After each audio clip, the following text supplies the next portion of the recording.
everyone. Welcome to the World of Momos podcast. And on this episode of Reflections and Reactions, we have Charlie Bentley-Astor with us. She's a writer for The Telegraph, The Critic magazine, and other American and British publications. She comments on current affairs, usually found on GB News or Talk TV and other places. She also comments on free speech, identity politics, education, class, arts, and culture. I picked this all up from her Substack, by the way, which I will pick up. Yeah, I'll put the link in the description so you guys can go and follow her. And I believe she went to Cambridge University as well. Cambridge is actually not the university, but Cambridge is where I got married. Um, and we today we're going to talk about what's going wrong with the education system, and what are the alternatives. So, what is the way out of it? But in the middle of all of that, we'll talk about whatever comes to our minds as well. So, hi there, Charlie. How are you? I'm grand. Oh yeah, before Grand I now go I'm on, at university. yeah, before I go on, I always forget this part, right? Please like, subscribe, and share to my stuff as well, and her stuff, and yeah, that's it. And go support me, because you know what? Like recently, I got demonetized again on Twitter this time, which was it's Oh, like you talk against Islam and you just start getting demon. They fixed it within hours, which was pretty amazing. But it just shows how unstable this thing is, which is yeah. why I think like the very sort of bottom echelons haven't really changed too much. hmm, They're hmm, begrudgingly enforcing the rules that were there before. It's when it gets referred up the hierarchy that it's a bit cleaner, a bit more succinct, a bit more neutral. yeah, So yeah. definitely. Still, And which is why it's better. Places like Substack is better. So go subscribe on her Substack. Go subscribe on my Substack. Pay me if you want to. Pay her if you want to. Up to you. All my stuff is there for free. Payment is voluntary. You can also go and I have an Earl Grey membership on Buy Me a Coffee. I was £4 a month. all my money will go towards tea. Yeah, I Never know. what tea. So I, I like that. I might have to change my Substacks to English breakfast. Oh great. that's what I did. I did Buy Me a Coffee. Scratch the coffee out. Buy me a cuppa. And I have an Earl Grey membership because I'm addicted to Earl Grey. So go It's do that. yes, just yes. Yeah. So you did go to Cambridge, right? Yeah, so I was at Cambridge University between 2019. It's just started raining here and I'm in my conservatory, so if it gets too loud, like I'm sorry, I'll move. Yeah, so I went to Cambridge University. I didn't think about this. I I find forget where I noise live. reduction is on. I Noise forget where reduction is on. I We'll take it out. Yeah. live. So I went to Cambridge University between 2019 and 2023. I graduated last July. I did a bachelor's degree in English. So that kind of covers English literature and English language between, say, 1300 and present day. So sort of start with Hmm. Chaucer and end up with sort of what news article was written this week. So it's quite eclectic in that sense. And so it sounds like it could be a comprehensive education in Western art. But in fact, I got to the end of my degree and I hadn't looked at Chaucer, I hadn't looked at Wordsworth, I didn't read Paradise Lost. Coleridge, all of these, titans of English literature, Irish literature as well. But all these titans of English literature and Western literature as well just weren't touched upon, particularly if they were male and white. So whilst I was expecting to encounter literature from all kinds of countries outside of England, including Europe, but the wider world as well, what I was expecting my core understanding to be of English literature and how the world deviated from my particular perspective. But that's not what I got. I got told what the rest of the world thinks with nothing to compare it to. No core understanding of who I was as an English person in England with that heritage.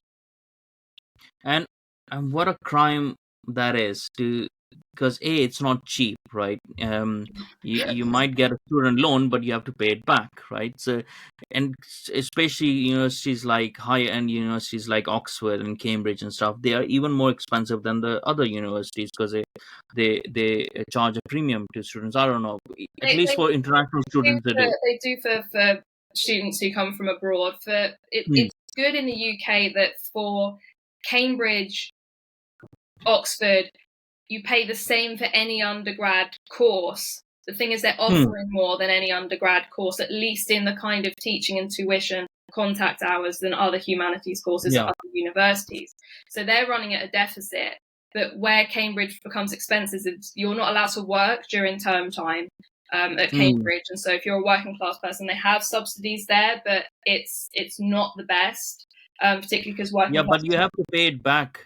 You do, exactly. And so I mean that's one of the great issues with the university at the moment. It's not just value for money, but how it stops the brightest in our society becoming philanthropists, company owners, because they are saddled with this debt. There's no chance of them saving up the mortgage. All of these kinds of things, they're being sabotaged for their long-term success with this debt. Because for myself, I think I have about £75,000 at the moment in debt from this one degree, but the interest repayments every month are not covered by the percentage I have to pay back the government. So the debt will only grow, and thus the percentage I have to pay every month will only grow. So it will only get more expensive the older I get and the more successful I get, because it's calibrated to your income. Yeah, I mean, so in a way, our universities are not just creating ideological Marxists, they're actually creating in-person Marxists as well, because you're forced to be one. I hadn't considered it that way, but it kind of is. It's creating this dependence upon the state in that you have to give all your money over to them. But that means at the end of the day, when it comes to your essentials, your housing, your food, your healthcare, you have to depend on the state. You have no other choice, because you cannot get any savings behind you unless you land a job that's earning, several £100,000 a year. Yeah, and this is what I have found. It's not just the universities; it's the social services and NHS and so on as well.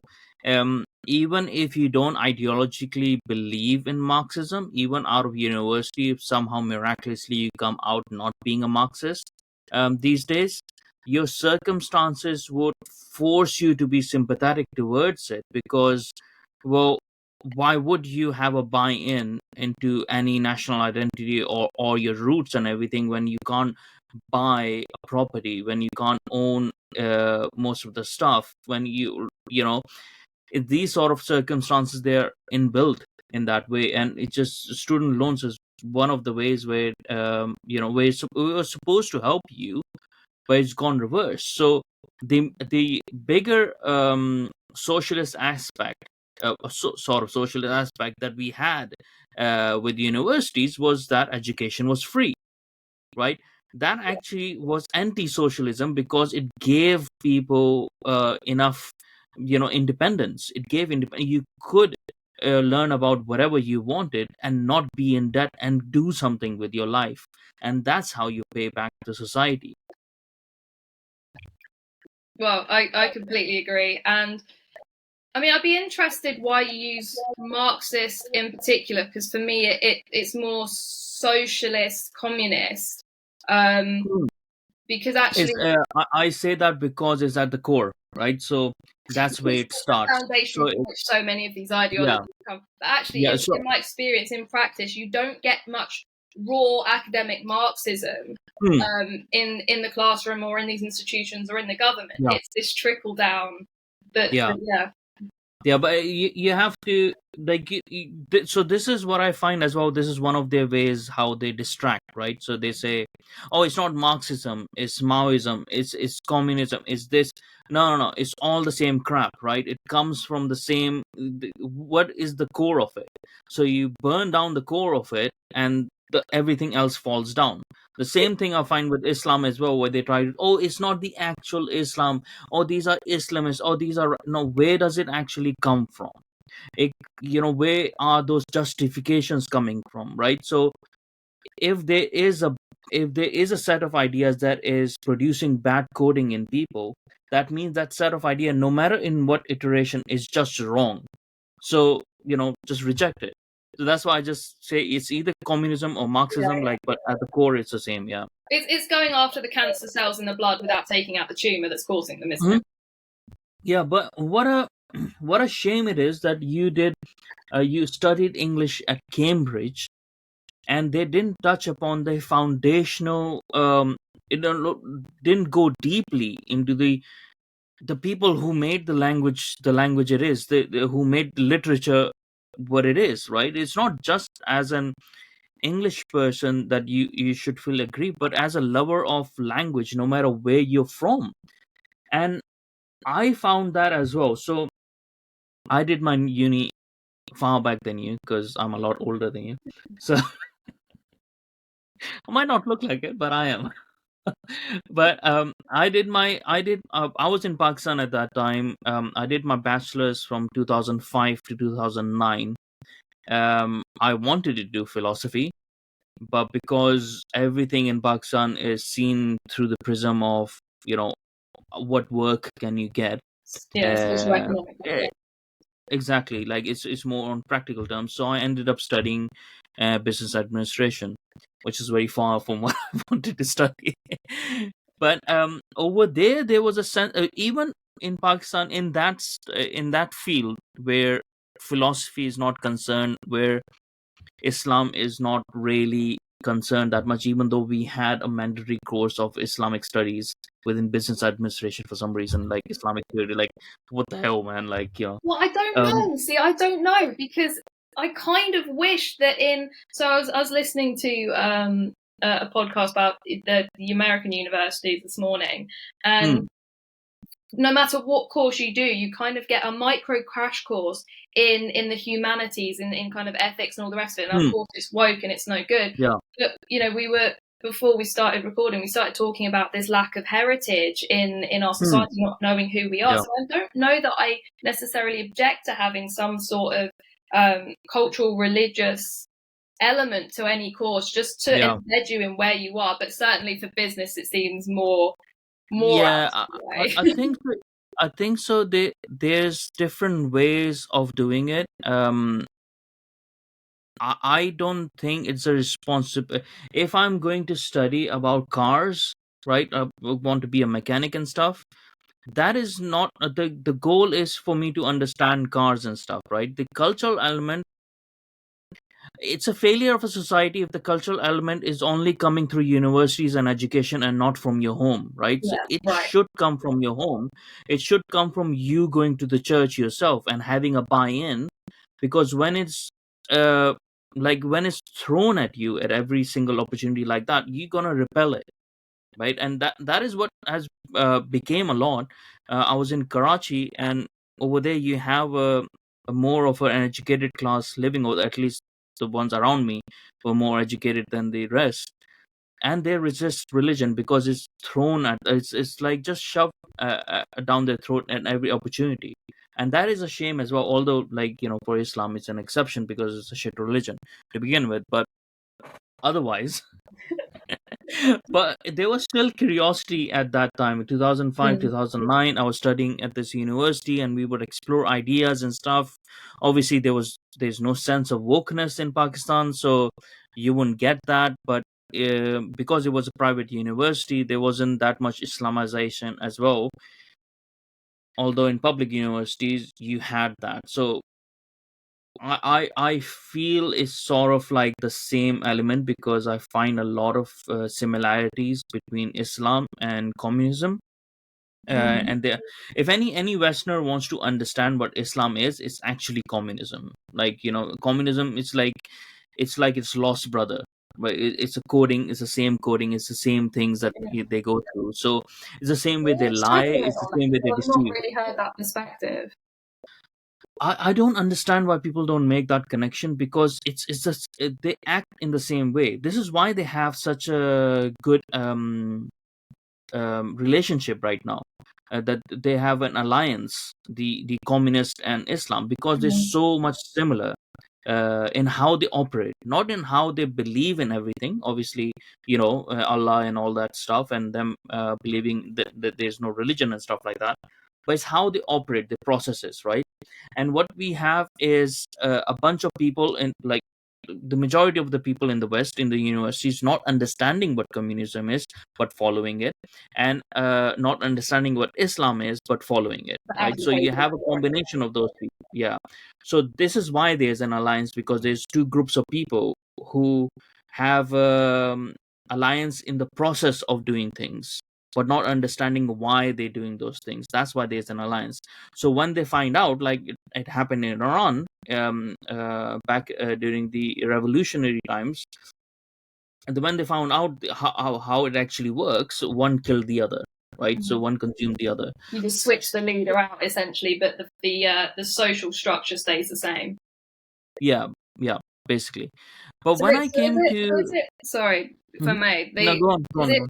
because the way that I see the two working is Islam sort of being parasitic of the sympathy, the very open-minded conception of the human that is in communism, and that at least in today's presentation of it is that there's such a um, willingness to be open minded and accommodating within the liberal left side that Islam can buddy up to them, and they're just waiting. I mean, if you look at Yeah. the Green Party candidates that have suddenly sprung up recently, they don't care about the values at all. Like you said, it's not about the values per se, but the structure.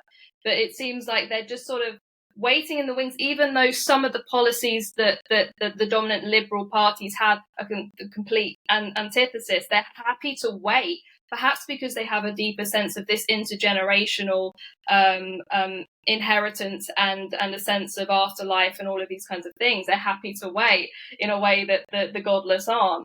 But I hadn't quite. So what ways are they structurally similar?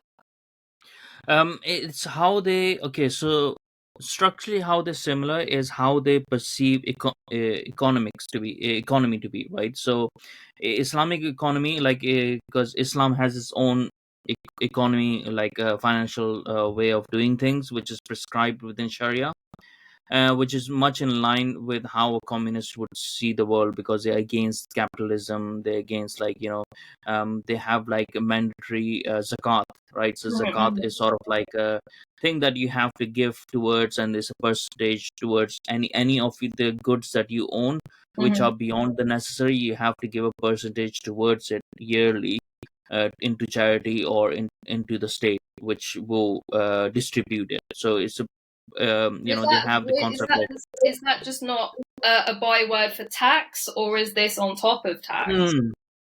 No, this is a yearly sort of tax, right? So Okay. and it's a religious tax. So Islam has five pillars on which it stands, and one of them is zakat. So you have to give it, and there's different ways of doing zakat and stuff like that. So, and the non-Muslims pay jizya, which is because they're not Muslims, they can't pay zakat, so they pay sort of like a mafia fee, like, sort of a, you have to pay a protection fee, sort of a thing, which is at a different rate, which is at a higher rate, right? So as creating in-group and out-group, which is what a communist would start doing as well, if they were about it. The concept of lying, that you can lie, if you can gain an advantage over the other. So the allowance of lying, like, not, that's not a god, right? If it's a political ideology which is allowing you to lie, but it's within the religion, and that's what the communists do as well. They would give out false propositions knowingly, because they want to trap you into an argument, and so they are not honest about it, right? But they are doing it because they want to gain towards an end and stuff like that, which is what they want to do as well. So, and Islam wants to make everyone Muslims, and that's how everyone becomes equal. For them, is when everyone is Muslim. Communism is the same. It's a total total capture of It's everyone. the subsuming of the society into the particular framework. It Mhm. can't tolerate different frameworks existing under the umbrella of the civic. Yeah, it can't. It has to be the one, right? So it is Sauron. It does not share power, right? So it has to be the one. And But, that's and but there's so sound many like, other things. I was going to say, to sound like hypocrites, is that not what we want for the West in relation to a Judeo-Christian ethic? No, we want people to come. So Christians would want people to come to Christ willingly, right? If you are forced to come to Christ, then you're not coming to Christ, No. right? You have to be moved by the Spirit of the Christ to come to Christianity, right? So it's a different way of doing things, but you can still exist within a Christian Until that framework time. by, yeah, And you know. I think that's it. That's the coercion element, where because of the very specific conception of the self and the individual that is inherent to Western philosophy, we really do bristle at any kind of coercion, whether it be person to person or state upon individual or individual upon state. We just do Mm, not like it. So we've got such a relationship to the idea of free will that we that's basically our whole framework of how we interact with each other is founded upon this premise that mm, you are a free agent, and whilst we encourage you to take responsibility for your actions, it's not for us to force compel you, yeah. an outcome. Yeah, I mean, you have to be compelled from within to come to that conclusion. But But what I also, we believe that you can, right? So I think yeah, yeah, the logos is really important, and I know it's not it's sort of inherently Western idea, but it appears in other philosophies, Eastern philosophy as well. But what we do believe is that the human being has an inherent ability to recognize the good, if not conform to it. We hope that they conform to it, and we hope that what they get from first seeing the good, the beautiful things, mm, the harmonious things, that good feeling that they want to amplify it by conforming more to it and fostering it and replicating it. That we believe that each individual is born with this capability, and so we don't feel such an intense need to create this coercion, because we believe that people will come that way of their own yeah, accord. yeah. And it's also, this is why also I find increasingly I found the notion of human beings being born good is so wrong. Because once, if you're born good, then whatever bad that you do is not your responsibility then. But that's not the case. The Christian wisdom of us being sinners makes sense, because it's not that we are sinners and we are always destined to be sinners. It's that we have the ability to course correct, and the salvation, so to speak, is not really in achieving the destination, but it's in the Intention. process. Yeah, it's the strife and it's the struggle.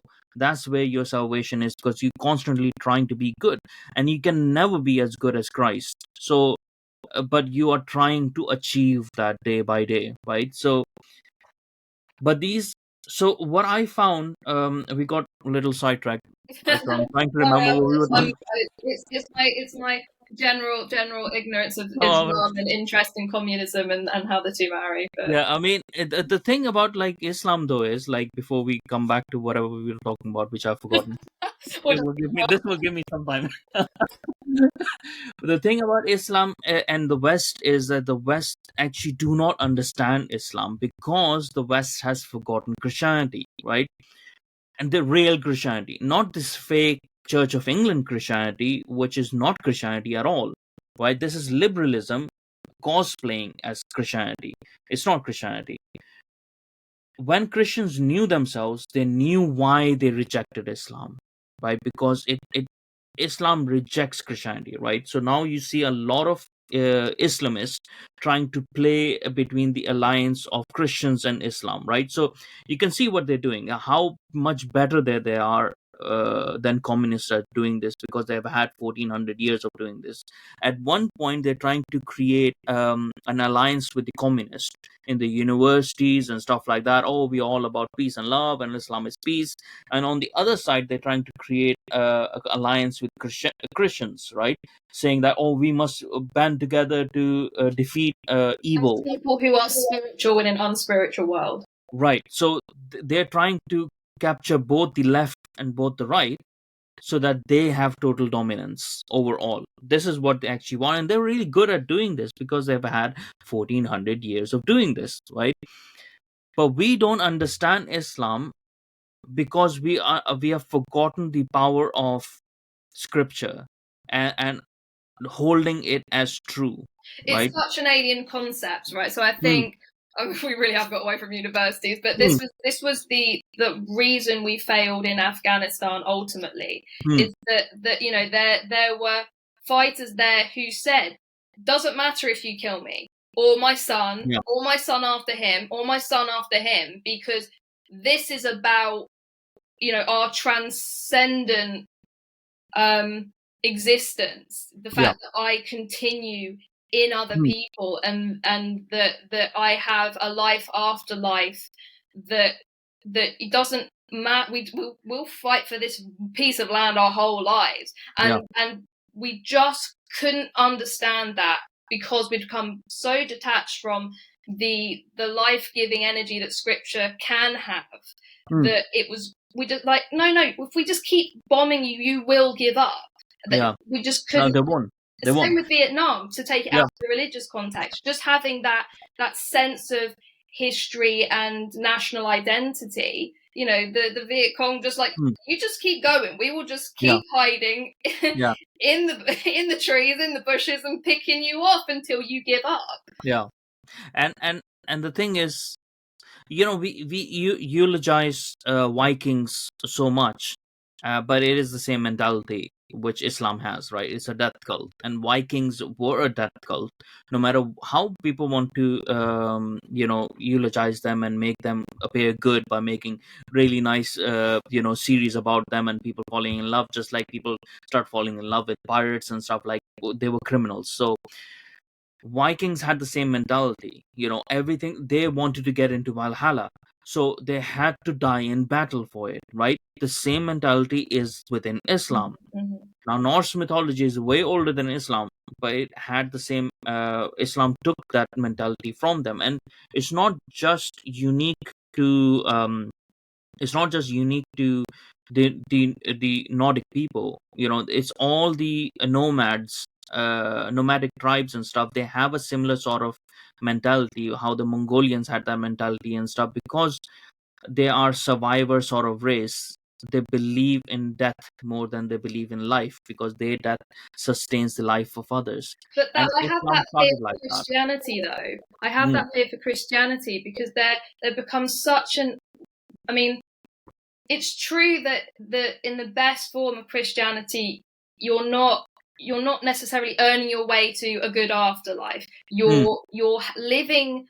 You're trying to create heaven here on earth. Yeah. But what I see so often is just an attempt to evangelize simply because then we'll all live in, you'll be with your loved ones on the Yeah. other side. Like, it's a nice thing to have, but that shouldn't be the primary But reason that's not you're trying to that's not bring the someone fall to of, Christ. see, the problem, that's not the problem of Christianity, right? That's the problem of people. Now, this is what I'm saying, like the Vikings are similar in that terms with Islam, because that's how did we overcome Vikings? By making them Christian, right? And that's how they let go of their problem. This is why, even though a lot of atheists hate me for saying this, The only way that you fix the Islamic problem is by having them convert to Christianity, by making those roots available, by rejecting Islam, not just Islamism and everything, by complete rejection of Islam, taking away Islam's religious status in the West, in all Western countries, making it impossible for them to practice the religion, right? And this is now very communist terms, uh, in those way. But if you're not doing it for the reason of control, you're giving them a free choice. You're giving them a choice. Look, listen, we're not going to persecute you or anything like that. We're taking away your religious status, and because of that reason, you cannot follow your religion freely in these lands, because these are Christian lands, right? But it has to be one, like they both have to be combined, right? If you do it just for the sake of banning Islam, then you'll be communist. If you do it because you believe in Christianity as a nation again, then you will be compelled by your religion to reject it, like they do, right? Within Saudi Arabia and stuff like that, there's a reason why, they don't have polytheists and stuff like that, because it's not allowed in their religion, right? So it has to be on the basis of those sort of things. But this is the only way to quell that, right? And why I feel like we have these bad Christians in a way, who are Christian nationalists or stuff, like who are trying to, More human than biblical. yeah, because they have the hangovers from their previous cultures. So they either Nordics, through their lineage or something, or they're from other areas which have had those cultures where it was a death cult, more of a death cult, right? And you see that within America as well, because they had to survive, they had to, make their way, however they made their way. They have more of a, Christian nationalist sort of, or evangelist sort of way of doing things. Well, I find like there's a mixture of the culture informing the religion and the religion informing the culture, and there's a lot of instances where they both clash each other. But like trying to find the true root of the Christian message, you know you don't find these things within Christianity. It's just the people sort of informing it. And I've completely forgotten what we were talking about. No, it's well, I was just interested in how I agree that our radical adherence to the doctrine of tolerance has Mm, meant that ideologies that aren't tolerant, be they communism, Islam, off branches of communism, mm, even I don't know, like fascism, but you can yeah. say that's a branch of communism. Mm. But how do we remedy that? How do we be intolerant and permit freedom at the same time? Because you can't, right? Under liberalism, you can't be intolerant, Yeah, because you'll be like, well, that's their way of thinking. Like, we it's its own have to form of allow all intolerance, thoughts. right? It's the intolerance for the different thought. Yeah. I And mean, this is the reason, because we're trying to solve these problems through the lens of liberalism, right? Now, liberalism, as good as an ideology that might be for a personal life, is not a good ideology to organize a society, because you can't just let everyone do anything that they want. which is what we're realizing, I think, the younger generation in particular, because we have only grown up in the liberal paradigm. Our grandparents, experienced the Second World War, Hmm. albeit at a young age, and so they do have this lingering memory of another way of looking at person and personhood. Hmm. Then our parents were raised by them, and so they're more liberal than before, but because they were kind of the ultimate liberals in that, they didn't tell their kids to do anything.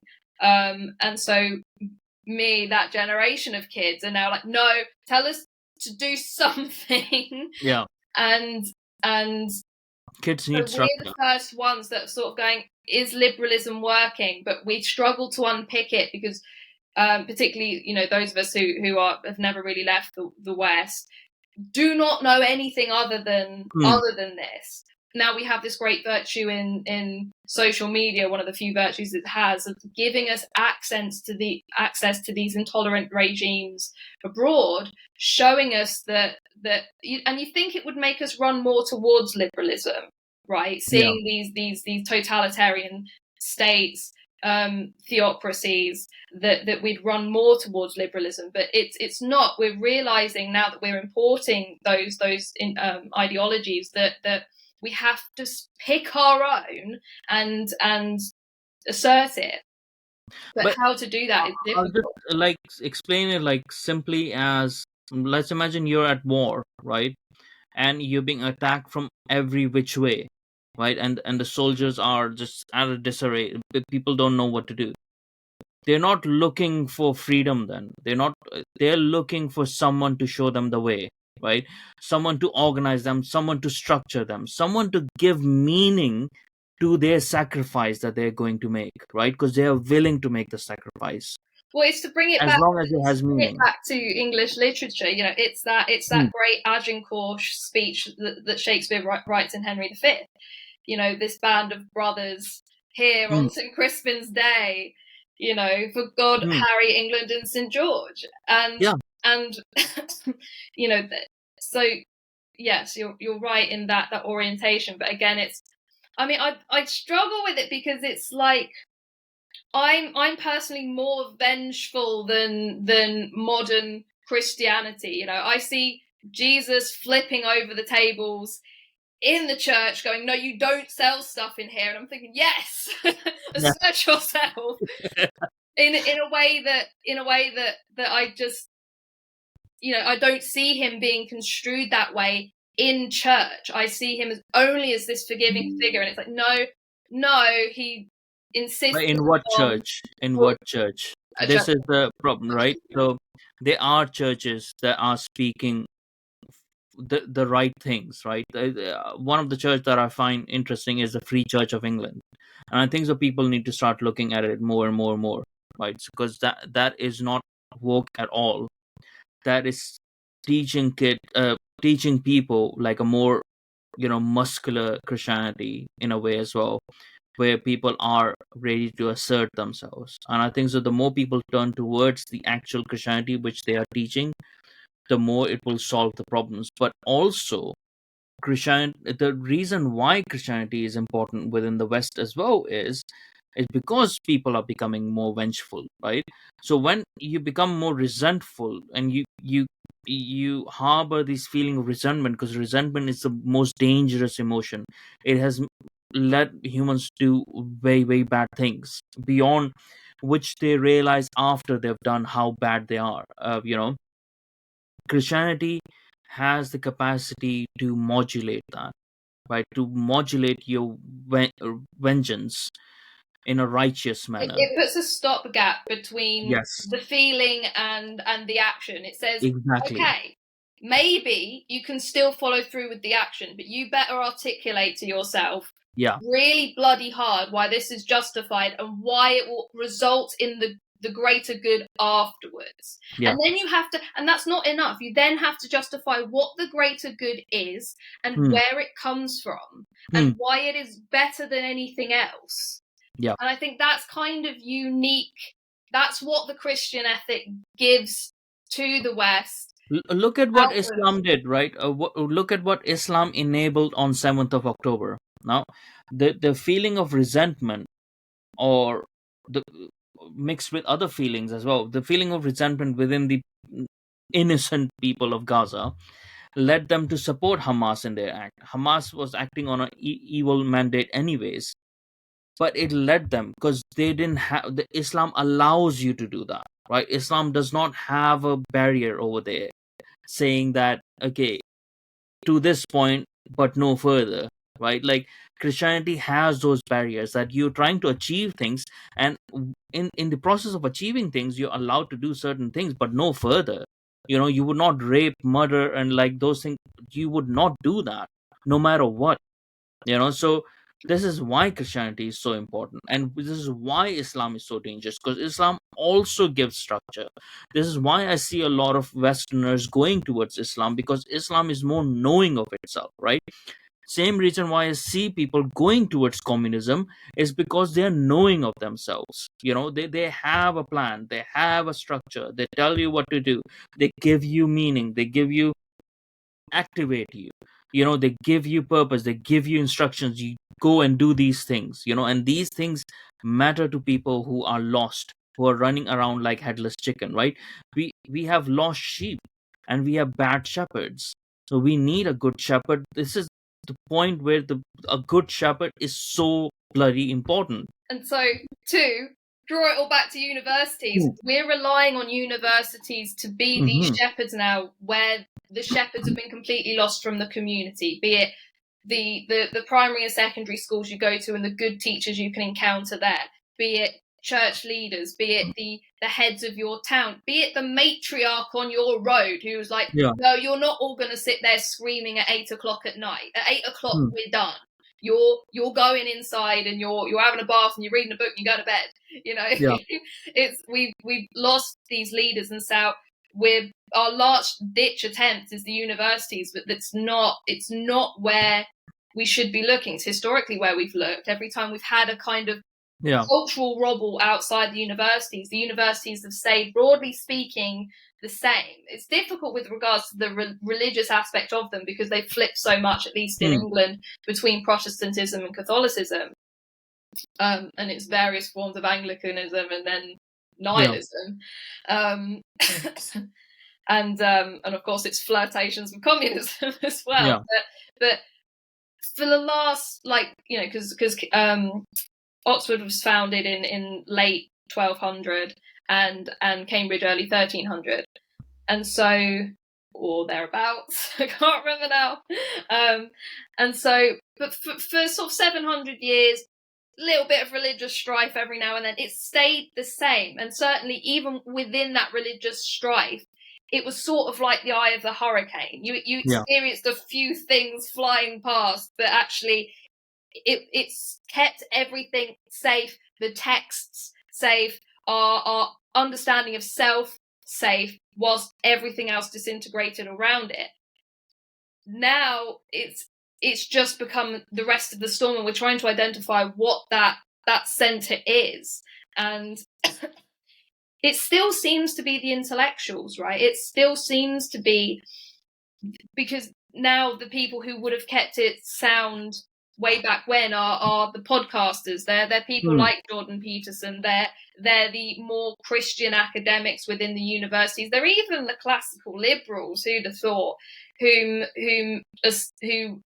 at least understand free will and why it is a good thing, and how we have justified ourselves by it. They at least know that, which is why you see so many classical liberals suddenly teaming up with conservatives, and becoming conservative themselves, ironically enough. Jordan Peterson always said that he was a classical liberal. Maybe we all still are. Who knows?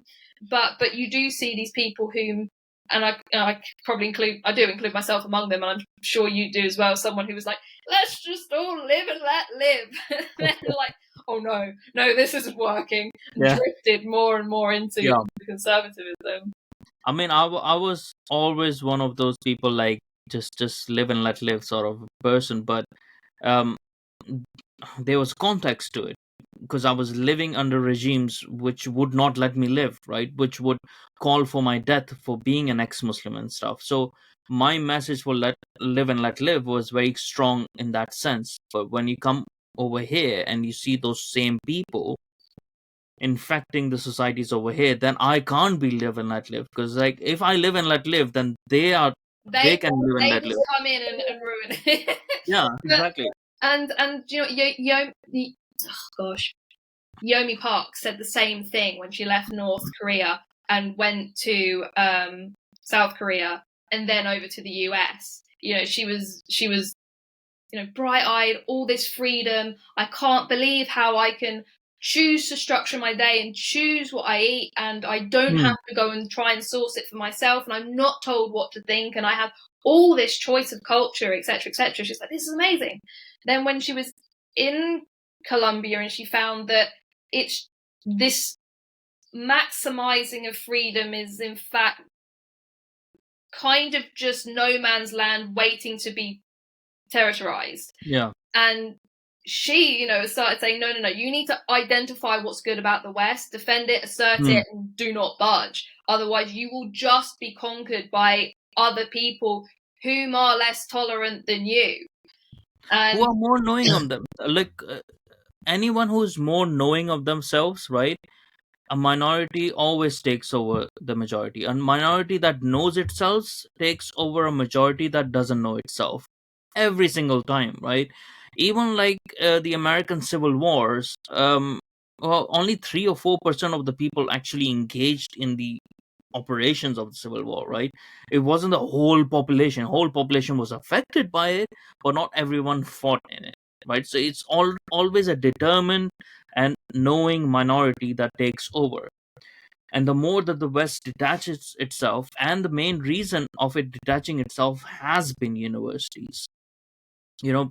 And now I'll bring back to that point that I started 45 minutes ago, was or 48 minutes ago, was that I did my uni in Pakistan, and I didn't obviously have any wokeism and stuff over there. I had like undertones of Islam and stuff, but there was a lot in that private universities that kick back against Islamic teachings, and they want to be more liberal, or people are secretly atheist and liberal combination of that in those private universities. But when I came over here, I did my master's in creative and professional writing, right? And I was hoping to learn something, but I didn't learn anything that I already didn't know, no, right? that's what I And was hoping from my degree. yeah, No. and I like that was back in 2010. I paid like 12 grand for a year of study, right? So, and I didn't have student loans, so that was hard cash, right? Mm. So it still pains me, but it taught me few things that I didn't know, right? But I could have learned I've them. learnt them on the internet from Jordan Peterson. Yeah, exactly, right. One of our courses was studying the literature theory and stuff like that. So we would read novels and stuff because it was about creative writing.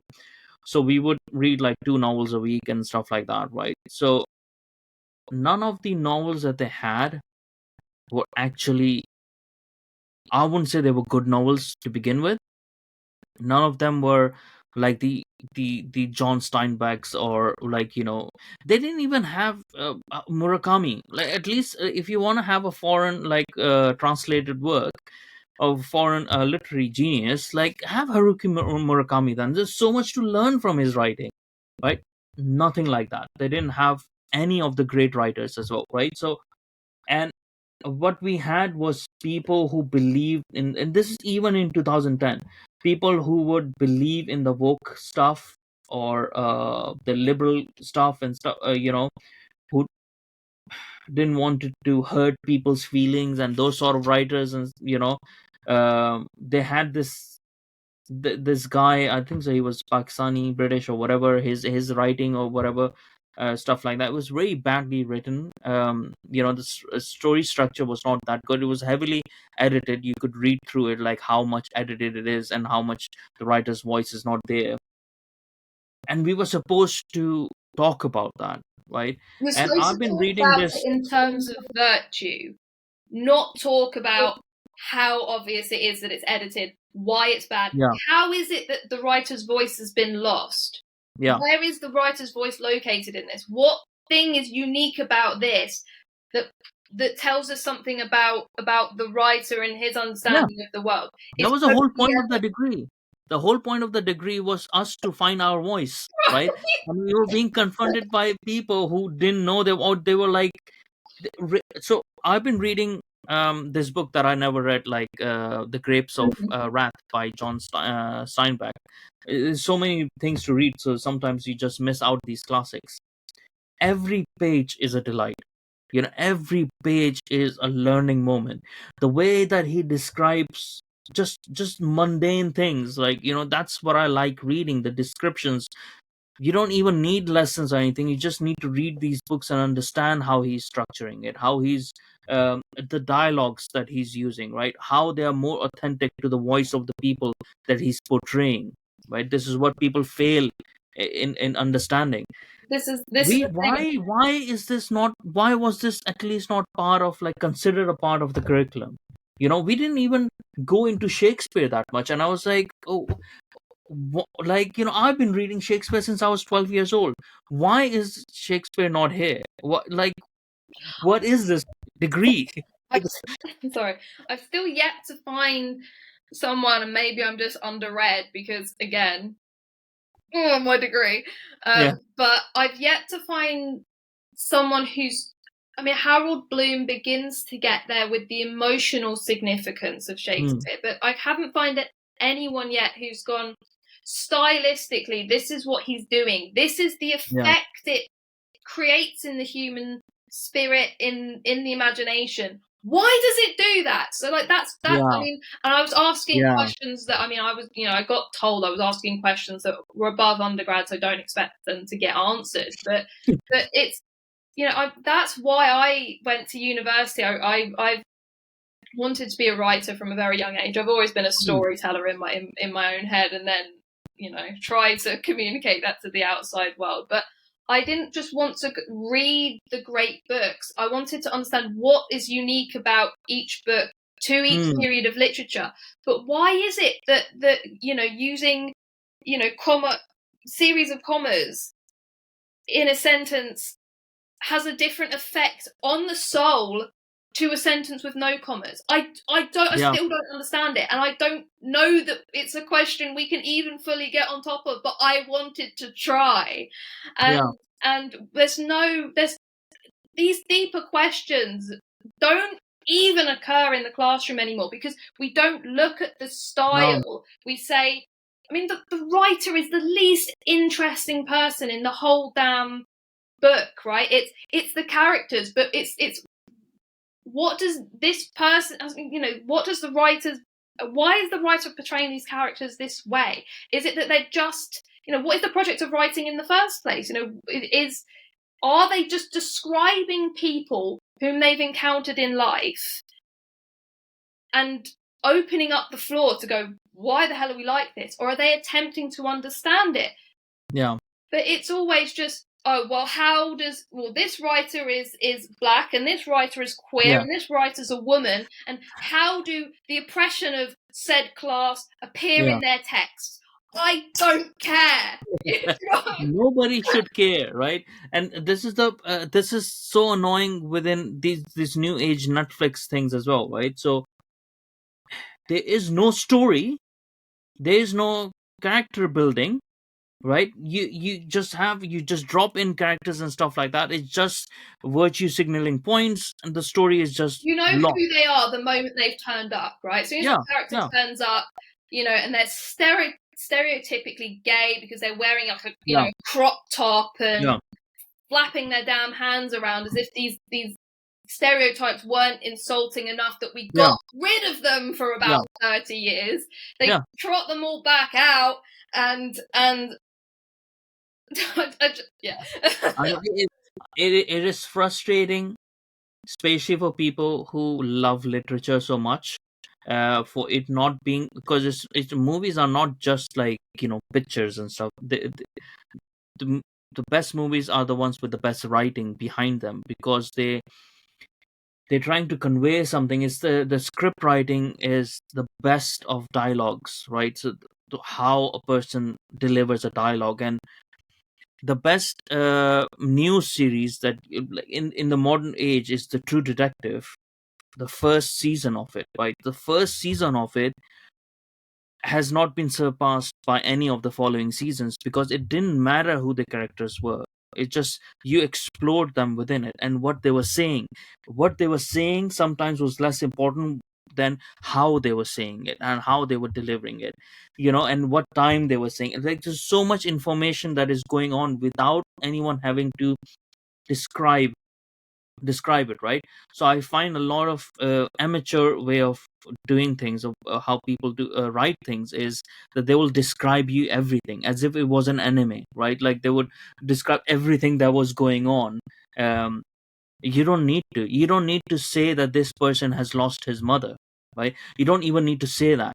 You need to show how he's grieving, and within that grieving you find out, oh, his mother died, And and this is that what he's. used to be the hard and fast rule, right? Like Hmm, even 5 years ago, I was fortunate enough to win a couple of writing competitions whilst I was at Cambridge, and hmm, off the back of that, I met the one of the well, it's the head of drama at the BBC, and she read my work, and every time she pulled something up, it was always, you're not showing it enough, you're telling it hmm, too much, and yeah. I cling to that. But I think one of my favorite writers is Woodhouse, because he seems to pick Hmm, out these things that are completely pedestrian. You think, why the hell are you describing yeah, this? I love It's doing that. Yeah. for a reason. And why I love him is there's two ways that writers will build a character. They will take a type, be it the matriarch, Hmm, the witch, the king, the now the immigrant, yeah. the trans woman, whatever, Hmm, and then they bolt uniqueness onto that. hmm, That's mediocre writing yeah. from my perspective. For me, it's about finding an essence, a Hmm, quirk about someone and extrapolating out, yeah. what does that quirk cause? Why do you view the world differently because you have this quirk? Why do you act differently because you have this quirk? And then you can have an endless amount of characters, and we kind of hate them for these quirks, right? But we love to hate the characters. We love the characters that we hate. Yeah. And we all have things about ourselves that we think, Jesus, that's annoying. We hate being in our own company. Perhaps writers more than most people, we offload Yeah. the things we hate about ourselves into our characters and just abuse them to death. Yeah.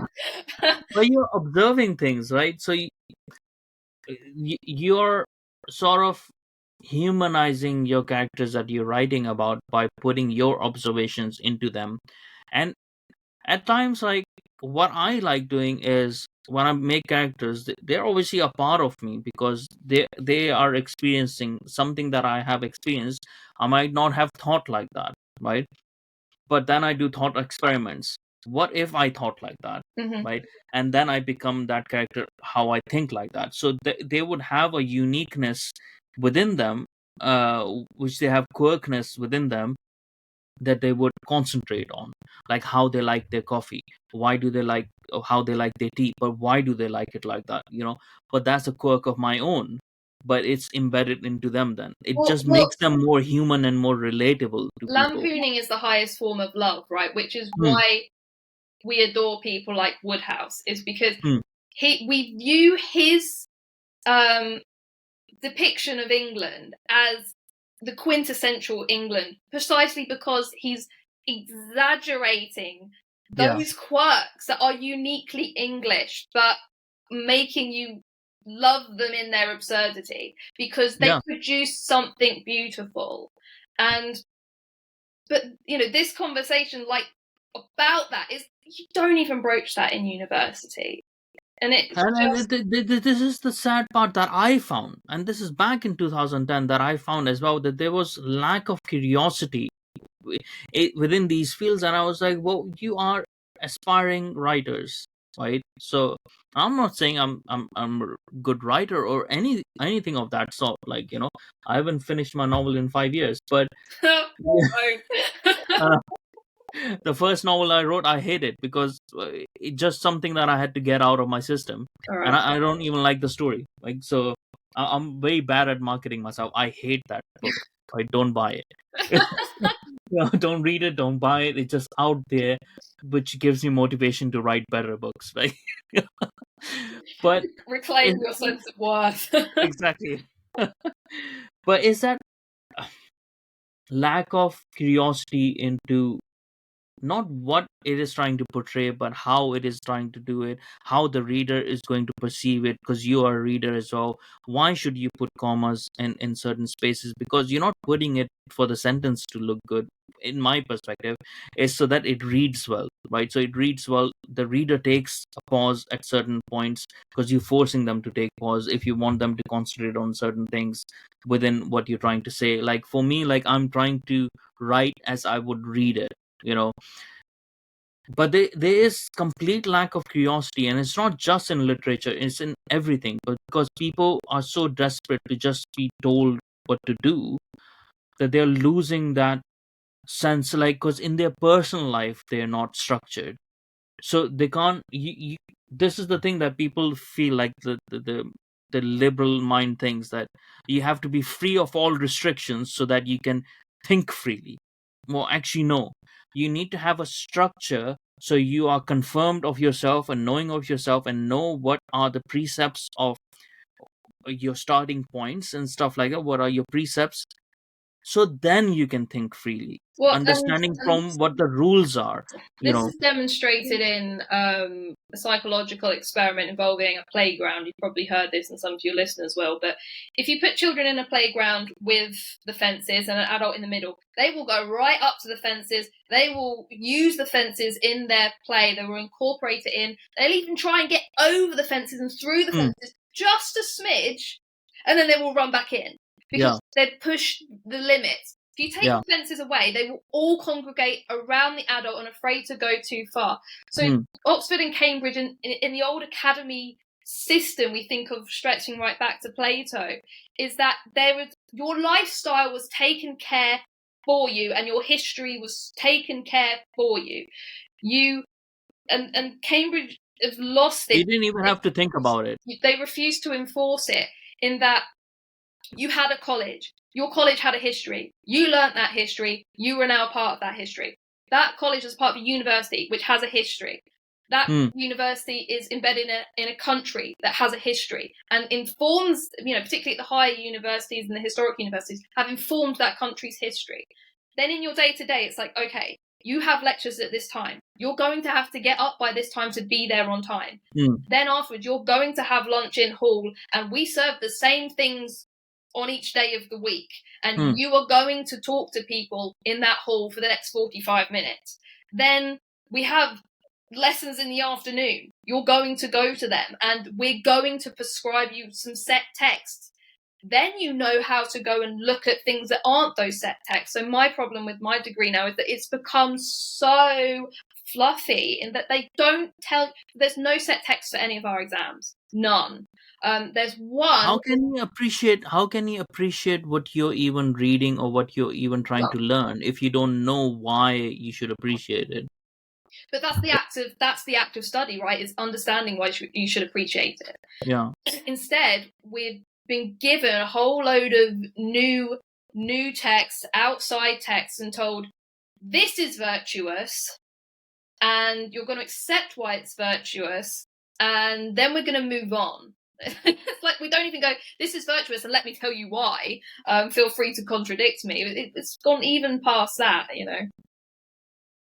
I'm sorry, I'm just messaging my wife because You're fine. yeah, I'll edit this out. Just give me a second. Recording right now. No, keep it in. Um, You message. got to show the world that Show the world who's the boss. the husband is in charge, except when he's not. Yeah. No, she is the boss. So, but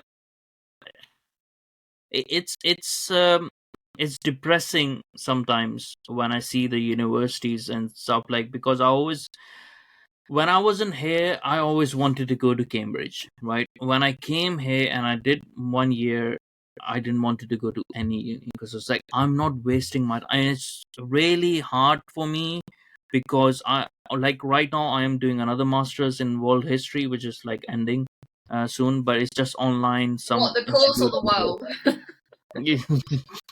It's called world history, whatever that means. It covers everything. It's too much, but it's like I'm doing it online, some random online university. I didn't even care. I just wanted a structure because I read a lot, but it's better to have a structure so that you can discipline yourself into what you're It's just reading. a path from which you depart and return, isn't it? Yeah.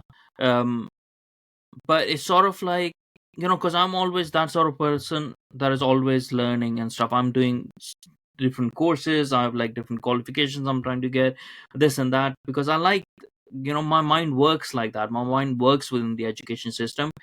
When I was a kid and everyone was asked, what do you want to be when you grow up, my answer was professor, right? So from a very early age, I didn't want to be a pilot or anything. I wanted to be a bloody professor. So you know so it's hard for me to take this, um be- because it's something that I loved, and I didn't go more into academics because of this reason, because I was like, well, I can't go into a field which has now corrupted itself, so I have to sit outside that field in a way.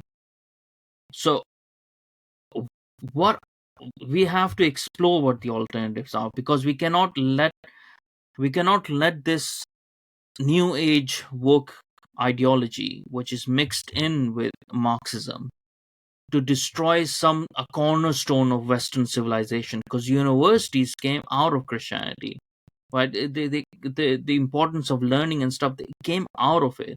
The first were the monasteries and stuff that started teaching and building institutions around it. So I don't want to give them up, because it doesn't belong to the Marxist. It doesn't belong to the woke. It is not theirs. They have captured it. We need to reclaim it. Just like every other thing that is happening with Islam and stuff like that.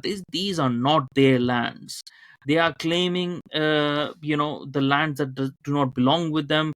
They're using our rules against ourselves, and they need to be reclaimed. I don't want to give up London, right? I don't go to London anymore, but if I can avoid it. But why should we give up our capital city to people who do not belong here, who do not want to be off here, right? What is the alternative route? Is the alternative route just to burn the institutions down and just start new institutions? Because that can be done, and maybe up to a degree that should be done. But why should we give up a university that is 700 years old, that is 800 years old? Why should we give up our churches and our cathedrals, like York Minster, which is over 900 years old, to a Church of England, th- that has corrupted itself? Why we need to reclaim these things? I think so. There has to be a more of a concentrated effort of both, of the new institutions building up, forcing the old institutions to correct themselves, and a purge within these universities to get this ideology out. Well, the problem is we've been locating our authority within ourselves. So when we go, well, we want to do it this way. Well, why? Well, we think it's a good idea. Well, then everyone can say that, and then we end up in the situation we're in. We have to derive our authority from something higher than ourselves. If you're still bristling at Christianity, then talk about the laws of nature. Trust me, they're Hmm. downstream from something else as well. Yeah. But I get not attacked but criticized within the community I found myself in, because I won't just dispose of the universities. I won't just leave and go, oh, Hmm. they can have them and we'll wait till it burns itself out and come back later. Like, no, they will dismantle the thing brick by brick and Yeah. build something brutalist in its place, simply as an FU Hmm. to history, and the people they view as their oppressors. And so it's possible to build these new institutions in America because there's much more of a free market with regards to education. It's kind And of very less history attached to them. yeah. Well, they have less history over there, and so Hmm. it's not radical to start a new history whilst pointing to your heritage. It's not out of the realm of the tradition. Each university was new at some point. And so places like the University of Austin, Ralston College, I really Hmm. like. They're really about the practical, hands-on experience with regards to understanding your heritage. So they do a master's degree in sort of a crash course in Western philosophy. And they start the first term by going out to Greece, learning the Greek in the temples, reading the tombs and the texts. And they go to Plato's not Plato's cave. That's a theoretical idea. They go to Socrates. I think this is how bad my education was. Socrates cave. They go up the mountains, right, where people did their thinking, and then do some thinking themselves and walk back down again. And you just can't match that kind of experience. And so things like that. I mean, even like Peterson's Academy. I mean, Peterson himself has said, the academic part of the university experience is about 5%. The lectures and the testing is 5% of the informative part of that education. It's seeing how your academics live their lives outside the classroom and seeing the virtue in that and trying to live alongside them in your own small way and all of these kinds of things. But even starting to correct the academic part, because the cultural part won't come until we fix the classroom problem. Traditionally, I'd say that the culture is upstream of politics, but you kind of have to reclaim the core of what the university is fundamentally, which is teaching, before you can reassert the culture, because you can't justify the culture without the ideas. And so that works in America and is beginning to, you see more of these institutions popping up, and it's going to take some time, but basically as long as people can vote with their feet in America, they're going to. It's more difficult in the UK. I'm not sure how it is for Europe. I'm not familiar with how they fund their education there. But certainly in the UK, like every time you have to go to the state for the loan, you're reinforcing that state institution relationship. And I'm interested in how, I hate it, but I'm interested in how Chinese money in the big institutions with regard to STEM, business and law is transforming the teaching experience, because basically as long as China is funding these departments and funding their students through these universities, they go, you can't teach woke ideology, you can't teach gender theory, you can't teach critical race theory because we're not funding that, then it's fallen away pretty damn quickly.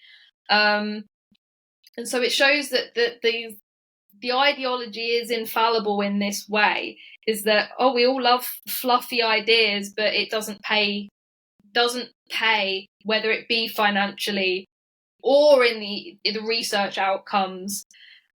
And so I'm really, emotionally, I don't want to give up the universities. Spiritually, I don't want to. We can get into, the political and the economic side of it, but simply as, no, this is mine.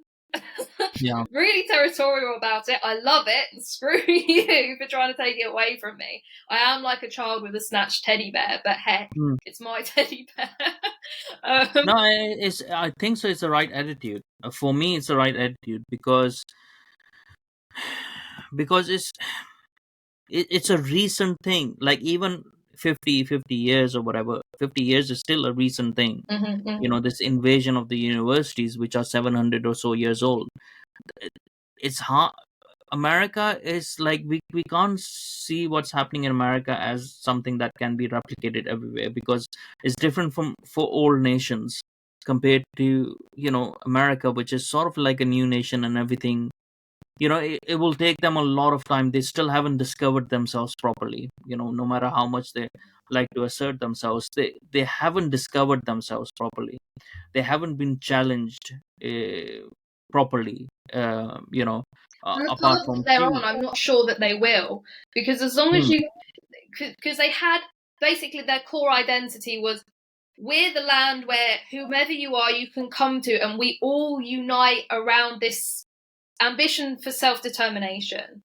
Yeah. But now that the state has stepped in and going, don't worry, we'll handle everything for you, they don't even have that. And so they're importing all these cultures without that core tenet of self-determination. And so they're just disintegrating, literally because the states want to become independent again. Yeah, I mean, and a lot of people I see, the former colonies are finding themselves within Britain, the idea of Britain as it was before, right? Because that's where they take their ideology from, right? They had a disagreement with at that time the British monarchy, but that didn't mean that they were less British. They were just a different form of Brit that they were. The And biggest advocates for Britain, as in old Britain, sort of leader in culture and law and commerce, are the people from the ex-colonies. So it's my friends from South Africa, it's my American friends, it's my friends who have come from the Indian Peninsula. They're all the ones like, what are you white people doing? Yeah.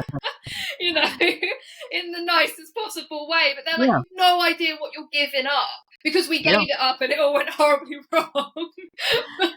Exactly. And this is why, it's sort of like it would be advantageous for me to immigrate to America, as everyone in my family wanted me to do 14 years ago. But I came over here looking for a home, not for, because I find a lot of people, they say, oh yeah, you came over here to make your life better. It's like, no, my life was actually a lot better before coming over here. I didn't come over here for economical reasons or whatever. It's not I came over here for like connection. Home. Yeah, it was, connection with the tribe that I wanted to be connected with, sort of a thing.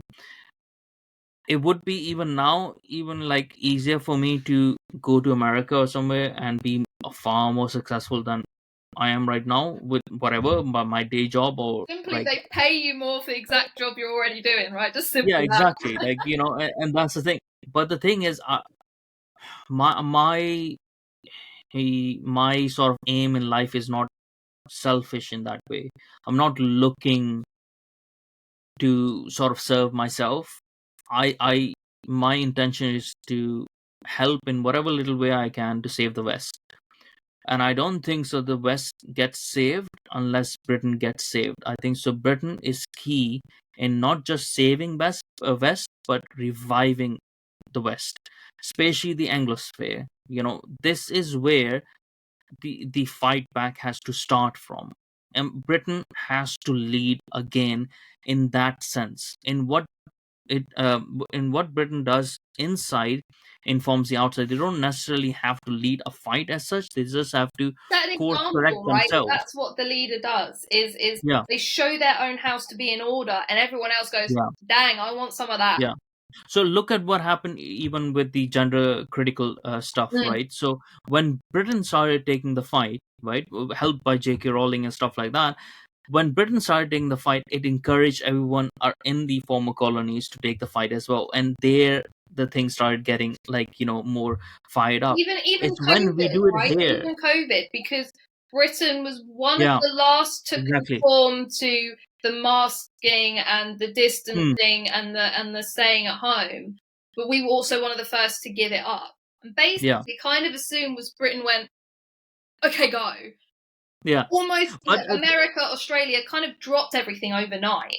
Yeah, and this shows the influence that Britain still has, right? Because Sweden didn't do it from the start, but nobody gave a shit because it's Sweden, right? Who cares, like, what they're doing over there?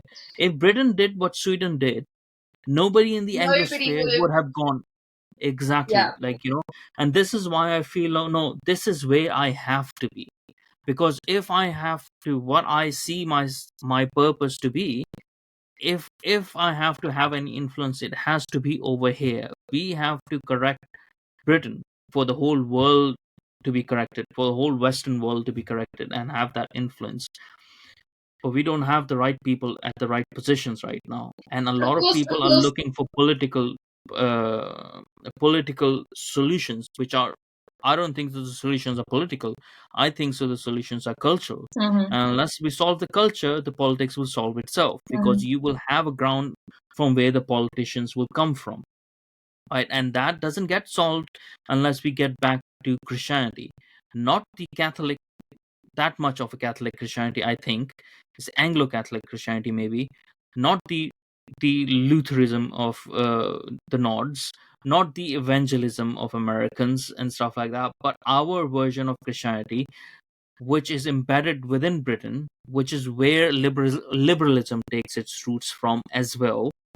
That's a common thread for even liberalism to Mm-hmm. course correct itself when we return to that main thread, which has a muscular Christianity, but it doesn't have a forceful one.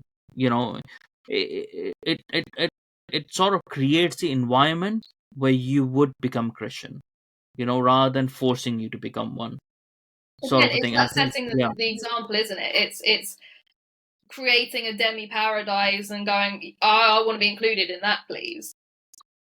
So, but what do you think in the meantime is a way to, because it's not a small it's not a short fight, right? It's a very long fight. It's probably a generational fight. That's why I'm like set in for a whole generation. Mm-hmm.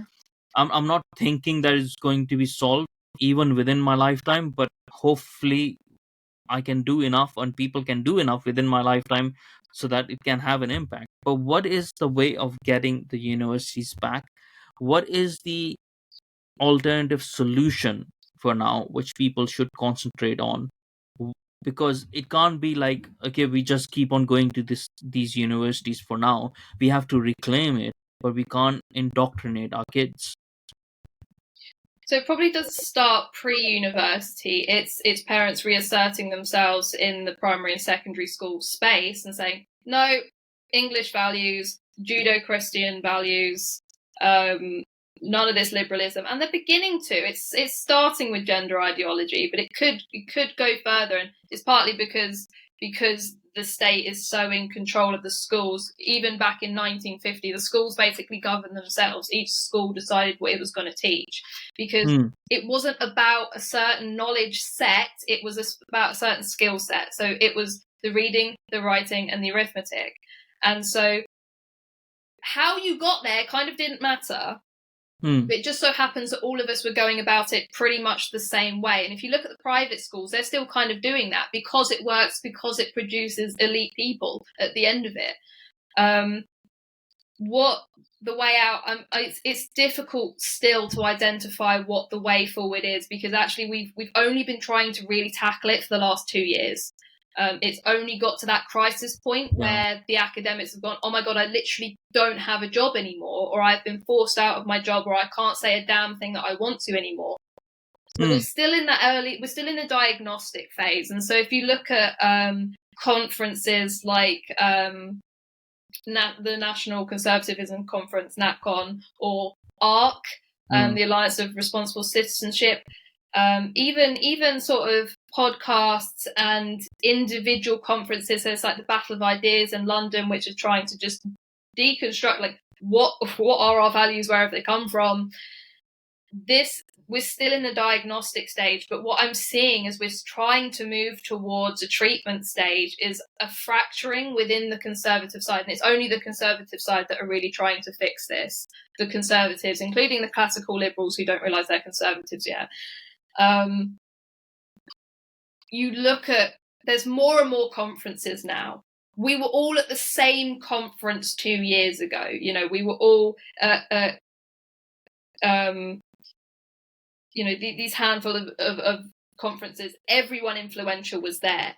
Now there's more and more conferences, and they're all more and more trying to deal with a niche thing and claiming it's diagnostic, in that you don't have a brain surgeon do heart surgery, but actually all it is I don't like your conception of the diagnosis and I'm going to do it myself. And you get people then clumping into specific, well, this is the problem, and the problem with that is that they then also assume that because they've got the right diagnosis, they're going to come up with the right solution. That's if they've got the correct diagnosis in the first place. But give them the benefit of the doubt, they've got the right diagnosis, but they then assume that they can cure it. and that they're not going to need that community around them to fix it. And so I'm someone who doesn't yet know the correct diagnosis and still doesn't know the correct solution, and floating still between all of these different groups, different conferences, different alliances, surveying what's going on, and everyone's still floundering.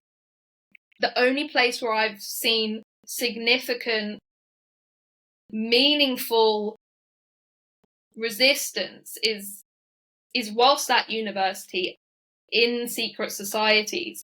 So I was part of lots of, not lots, probably about 3 or 4, but it feels like a lot when you're in a wasteland. You know, to find one oasis in a desert is great, so to find 2 or 3 is, you know, you start thinking, oh, I could build here.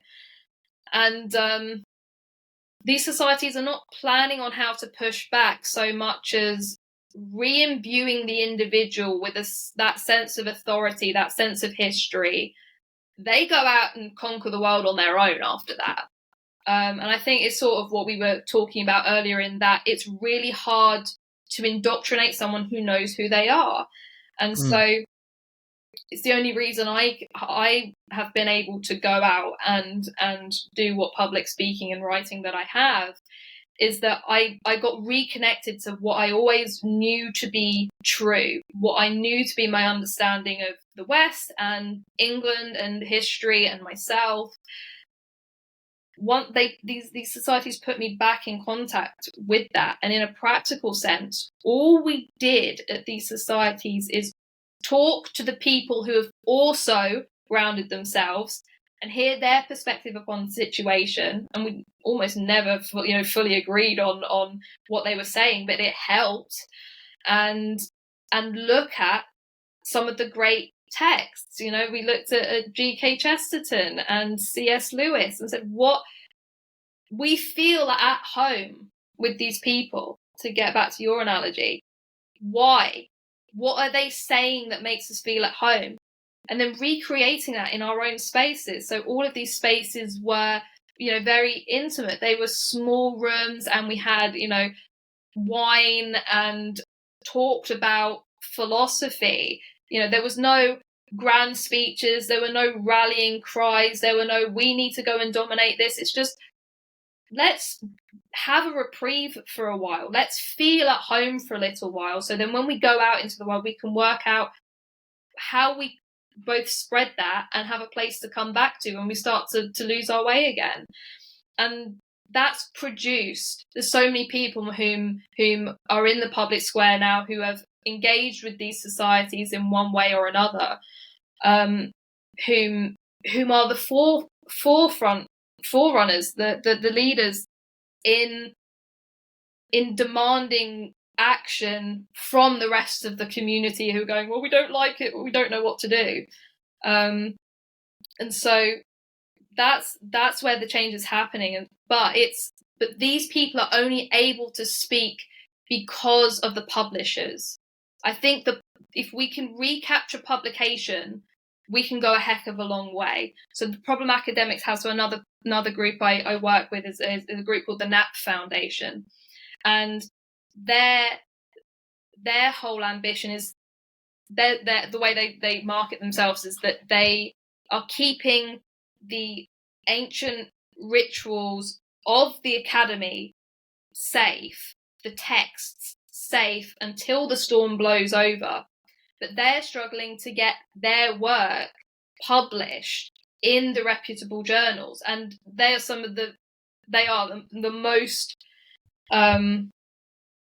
inspired, loving academics I've met, which is not, particularly the love aspect is not something you associate with academia, but they love before they think, which is how it should be. And they can't spread that good influence because they can't get publishers. Now, online's great, but then because it's an open marketplace, the absolute cacophony of noise is so hard to find the meaningful things. But it's people like me who have publications like The Critic and The European Conservative that I'm able to take that which I found in those spaces and transmit it in a way that people go, oh, that's it. That's what I want for my country. That's what I want for my family. That's what I want for my community. And so I think the real way we can change the culture in order to recapture the universities before, whilst we have to be ostracized from them, is publication, and how we can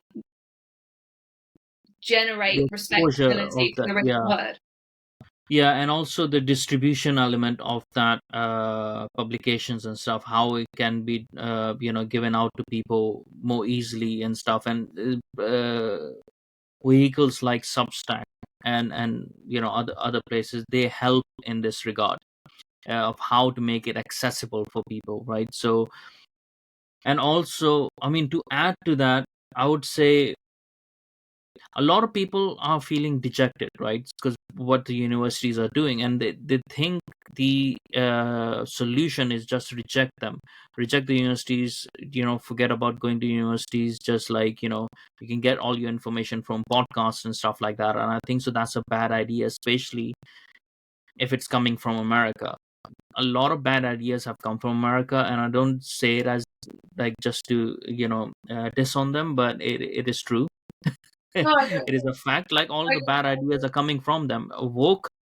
Wokeness on the left, and whatever is coming from the right as well, because a lot of bad ideas coming from the right, Mhm. where they're actually discouraging people actively to hold the things about health true, just because America is a country of grifters, right? And the point about grifters is that they deceive for their own benefit. This is embedded in their culture, because it's, do or die sort of situation, or dog eat dog world, like, what they have. So we need to concentrate on more on our commentators over here, because they have the weight of history behind them, the weight of culture behind them, and the way that they have come up to those things, the reason why they're careful for some ideas, when they're investigating certain ideas and stuff. So it's important to inform that people who are feeling dejected, I feel, with the universities, I have a solution, like I have an alternative, because I've been exploring this. I think so the alternative is that there are many alternatives, right?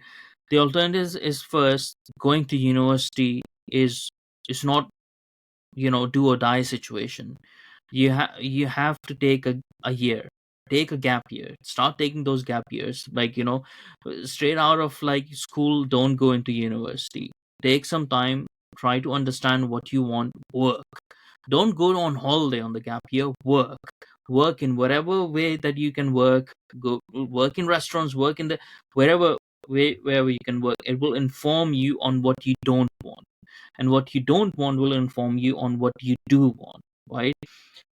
And avoid going to campuses for your undergrad Mm. universities, right? So that experience that people are looking for, that experience is not there anymore. That experience is gone for now. Do the online undergrad, and for the postgrad, like, then you can go to campuses, because Mm. then you're not indoctrinated. Online is still, you can keep your feelings to yourselves. You don't get that from other people and stuff around you. And the other part of it is like the polytechnic part of things, like, revive that part Mhm. more as Mhm. well. If i want to if i want to like, work in business and stuff, it's not necessary anymore, especially in Britain, for me to do a bachelor's in business administration, or for me to do an MBA. It's not important anymore, right? I can do certain other things. I can do my CIPDs, my CMIs. Like, these are all qualifications into, the level 3s, level 5, level 7s that you can do, which do not have the indoctrination of the university, but they give you the qualifications for you to able to do the jobs. And then, even when it comes to engineering and stuff, it depends on what you want to do, Even nursing, right? The fact that you need yeah, a bachelor's yeah, degree to do nursing now is utterly beyond me. I mean, you yeah, need one to join the police force in the UK now, which just yeah. tells you everything. It's stupid, but people need to see the alternatives and the value in alternatives, and also understand that the companies are they're not concerned about university degrees as such. They're not really like, it's not the old world where if you had a Cambridge University degree, you had an automatic job like at a higher level. It's not that anymore. They're looking for something more, because no matter, regardless of the facade that they put out, they want to make money by the end of the day. So they are going to reduce this as much as possible, or there's still enough people in enough good companies that are trying to maintain that. So they will look at your qualifications, and then if you can say a few work words, and they'll keep you in and sort of like, get along with that. But the alternative is that I would say for the mass of, and stay away from humanities. And it pains me to say it, because my humanities is my world. Like, that's what I love. But stay away from it if you can, right? Don't go into it thinking that you will get a job out of it. Go into it if you want to learn something from it. And the best way to doing it as well is to keep out of the campus as much as possible. Go online and do online degrees, and you can work while you're doing online degrees.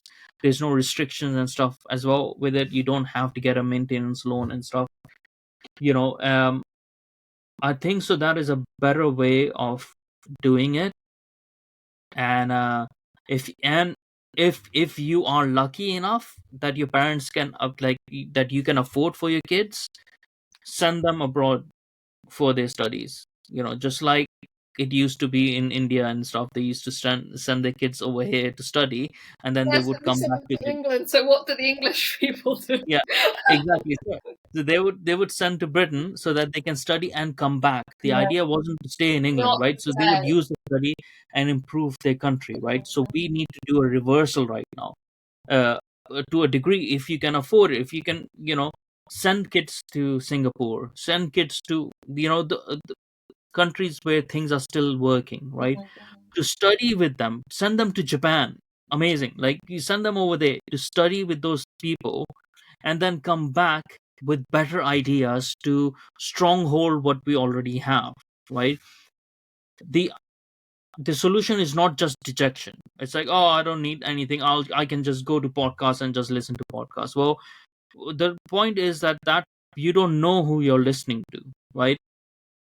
You could fall into the Andrew Tate Yeah, yeah. a world, right, where you have no idea. He's led you to a different way because you don't have a structured way of thinking. you know so it's like you have to have both sort of things. Structure is important, and education structure is very, very important, as I've been finding out, like, throughout my life, why it is important. Because otherwise you go on tangents. Look at this conversation. We started off with something, and we started there's no structure over here. You can't have that in your life all the time. No, but Other, it's the spirit of free inquiry, and that's what we yeah, want back. yeah, exactly. But it has to be within, like, a structure. It has to be within, like, those time limits and stuff like that, where where, where you know what you're trying to achieve. And that achievement is not some sort of activism. Because right now, like, sending your kids to university is just mental. It's just so pointless. But I don't want people to feel like it's pointless. It's the campuses that are the problem. Education is a problem in humanities. In STEMs, like, it's still fine, up to a point, because they have to deal in real world things, so they are forced to do those things. But yeah, I wouldn't say like don't send kids to university. I would just say, like, find alternative solutions, and ask your kid, or make force them to ask themselves, what is it actually they want? Why are they going to university? Because if they're going to I university don't for know just, what I'm doing with myself. That's not yeah, a good reason to yeah, go. no, it's like, you can have that while you're doing undergrad studies, right? Because you're not supposed to know everything, but at least you have to have a dream, right? And what you're going to into uni for, it should be something that helps you achieve your dream. Now, it may be that after you finish it, you have a different dream. That's fine. But when you did those 4 years, 3 4 years, you had a dream, and you were determined, you had a dedication towards it, and you were trying to achieve something. You were not just going into class and stuff, or hanging out or or being part of clubs and stuff like that, or trying to be cool or whatever. You know it's expensive. And even if it wasn't expensive, it's still expensive for the whole state to provide that education for you. It has to have a meaning. Even if it it, wasn't it expensive, it's expensive on your time, right? The time yeah, you yeah. spend studying is time you spend not being an active agent in the world. Now that can be a good thing if it makes you more effective agent in the world afterwards. But if it Hmm. doesn't, you've wasted a significant proportion of your life. Yeah. And this is why people have to, because university is not for everyone. It was never meant for everyone, That's right? why we had polytechs, right? Is that if your visionary skills were in the practical, you went there. Yeah. And this is what people have to realize. It's not that, oh, the education is corrupt right now, the education is woke right now, henceforth I will not get educated, right? And I see a lot of people of that sort on Twitter who can't even string one sentence correctly, right? And they think that they have discovered this whole conspiracy, Yeah, whatever yeah. that might be. Like, you can understand, it's like, well, you're falling into that trap. Now, I'm not being condescending against people. I'm just saying, like, education is important, whatever form it might be in.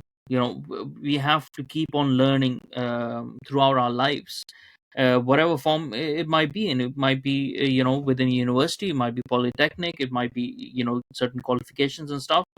But it's not to feel dejected from the whole education stuff. We have to reclaim it, but we're not going to reclaim it unless we are smart enough to know the game of our enemies. And I think so that's a good point to That's a good end. point to wrap up. Yeah, because I was trying to keep it within an hour, which obviously I Yeah, we failed did not by manage 40 minutes. that.